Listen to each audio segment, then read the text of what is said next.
What's up mga kagala? Welcome back sa aking channel. Ngayon, ang pupuntahan natin ay unique at bago sa mga mata nyo. Igagalaw kayo dito sa Bangkok, Thailand.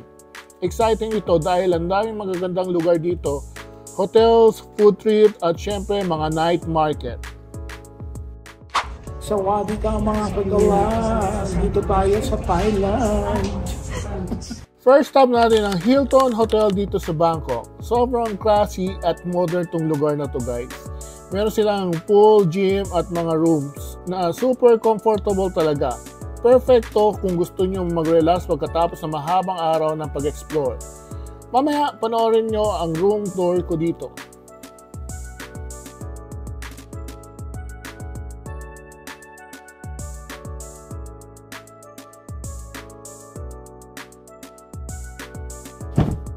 Siyempre, hindi pwedeng palabasin ang breakfast buffet ng Hilton. Sobrang daming choices, merong Asian food, kung gusto mo ng authentic Thai, may Western options din like pancakes, bacon at mga egg dishes. At hindi rin sila nagkulang sa pastries, croissant at kung ano-ano pang baked goods. Sa drinks pa lang, mapapawaw ka. May fresh juices, smoothies at syempre kape. Kaya kung gusto nyo makita kung gaano kasarap lahat nito, panoorin nyo yung mukbang ko dito sa breakfast buffet. Kakainin natin lahat to at susubukan ng ibang dish.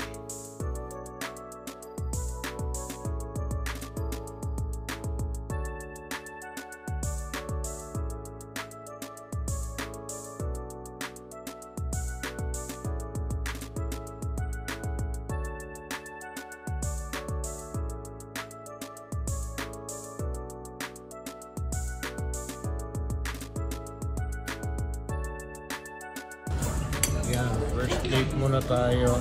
Yan muna kainin natin. No rice.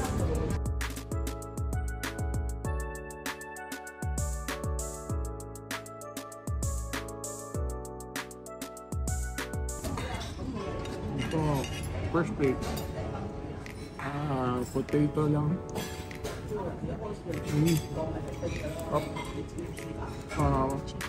Chicken sausage. Walang ketchup muna.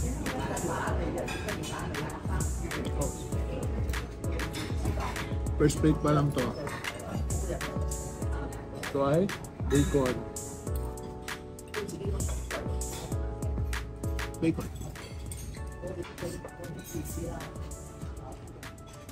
Hindi ka maayak. First plate pa lang to. Ang technique yan.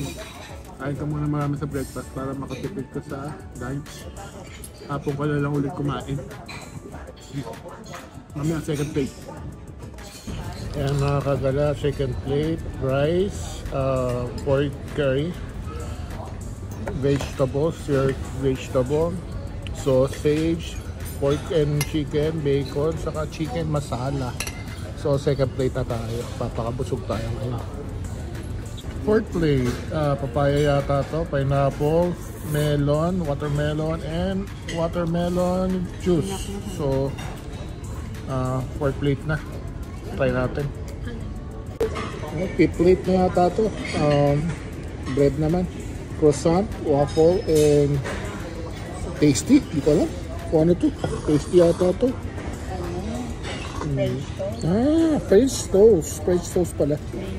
Pero nasa Thailand tayo, kaya Thailand toast. Last plate, rice ulit. Rice, egg, gyoza, vegetables, pork sausage, and bacon. Last plate na. Maraming laka rin kaya kailangan maraming food. Yan guys, tapos na breakfast. Ayos, busog. After breakfast, naggalat muna kami. Tapos nag-train kami papunta sa night market dito sa Bangkok. Mabilis at convenience sumakay ang train at super linis pa. Perfect ito para makaikot sa city at hindi na kailangan mag-taxi. Ang cool kasi sobrang daming locals na makakasama mo. Tapos ang bilis din ng biyahe at marami ring Pinoy.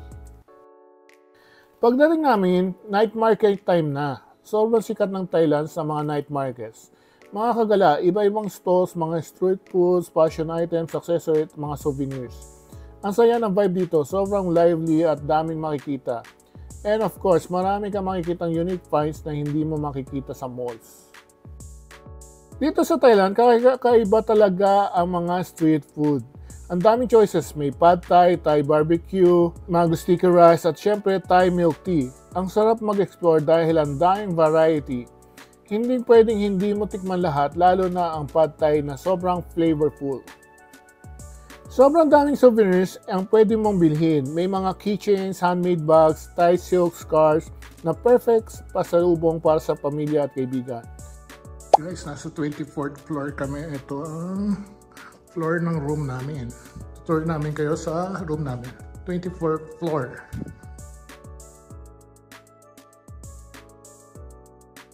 Ito na yung room namin. 2402.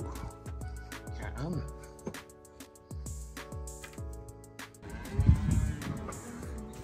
Yes, and bathroom. May bathtub siya. Shower.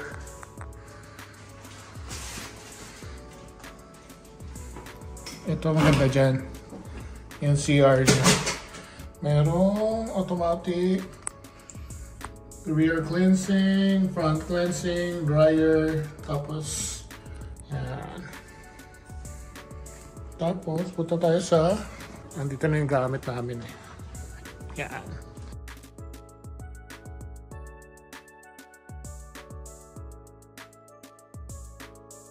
Tapos ang view.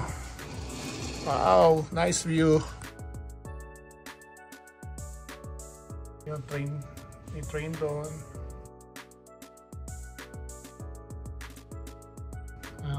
Yun lang ang room tour natin. Dito naman sa Siam Center, isa sa pinakasikat na shopping spot sa Bangkok. Dito mahahanap mo ang lahat.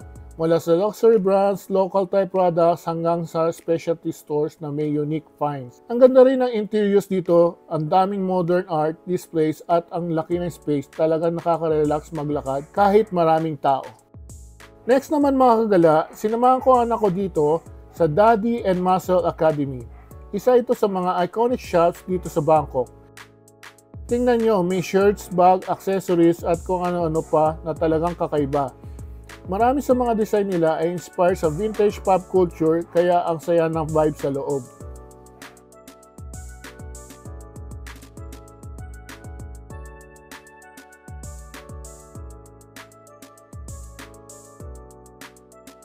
Isa na namang exciting stop ang pupunta natin. Welcome to Icon Siam, isang luxury riverside mall na ang talagang sikat dito sa Bangkok. Ang ganda ng lugar na to.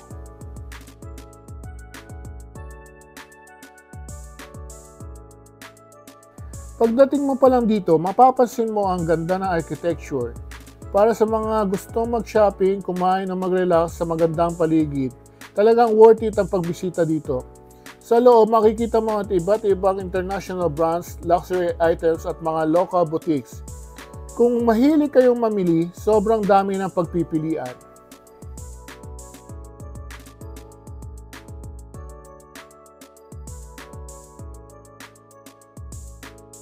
Ang floating market food area dito sa Icon Siam ay kakaiba. Dito makikita ang mga stalls na merong masasarap na Thai dishes at iba pang international cuisines. May mga sikat na Thai favorites tulad ng pad thai, tom yum soup at mango sticky rice na sikat at magugustuhan ng lahat.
At ayun na nga mga kagalan, natapos na natin ang amazing adventure dito sa Bangkok, Thailand. Sana'y nag-enjoy kayo sa mga nakita na lugar na ito. Kung nagustuhan nyo ang vlog na ito, huwag kalimutan mag-like, follow at i-share ito sa mga kaibigan nyo. Comment nyo rin below kung anong gusto nyong bisitahin sa Thailand sa susunod na pagkakataon. Maraming salamat sa pagsama sa aking adventure na ito. See you in the next vlog. Peace out.